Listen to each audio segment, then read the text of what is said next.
This is stuck. Now we know something's fucked up inside. A lot of the time customers will be like, oh, I need my turbo fixed because there's oil on either side of this. Immediately they'll be like, okay, change the turbo oil. When we look at it, there's nothing wrong. There's something else wrong with the engine. So any connection after this and your intake manifold, if there's any leaks in any of those spots, you'll have an issue. This will overspeed, and that's when you get the oil leaking out of it. So if like we tear this apart and we see that there's nothing wrong, we inform the customer, yo, you gotta look at something else because there's nothing wrong with the turbo. And that happens with the majority of our warranty claims. So that looks okay. So that's your speed sensor. This is what tells your ECM in your engine how fast this thing's spinning. Now this isn't going to come off easy because this is stuck. So this is your nozzle ring. And this was just seized in there, so nothing's gone through it. Everything looks okay. It's probably just from old age, carbon buildup.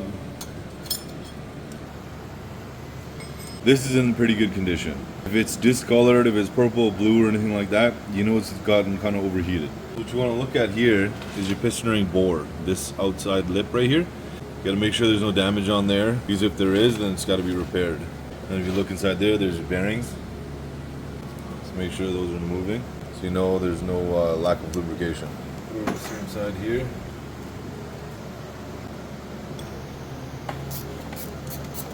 So in here, your thrust bearing.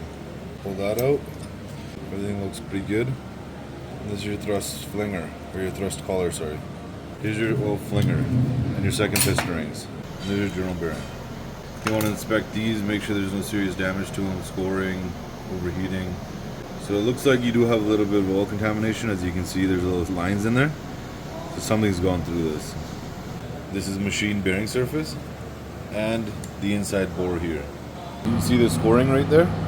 That's from oil contamination. You've had debris or some sort of foreign object go through your oil system, and that causes turbulence in your bearings. Sector gear here, make sure there's no major damage to your teeth or anything on there. Looks pretty good. The most common failure on these, you see your little hinges here, you'll have excess play in there. But this one doesn't look too bad. Do a quick inspection of this too, right? Make sure there's no damage to any of these fans, nothing's bent, nothing's broken. This hasn't been rubbing on the inside of the turbine housing. Everything looks pretty good. So you know how there's a lot of scoring in there? You want to always make sure it's not on here. There you go, turbo's taken apart.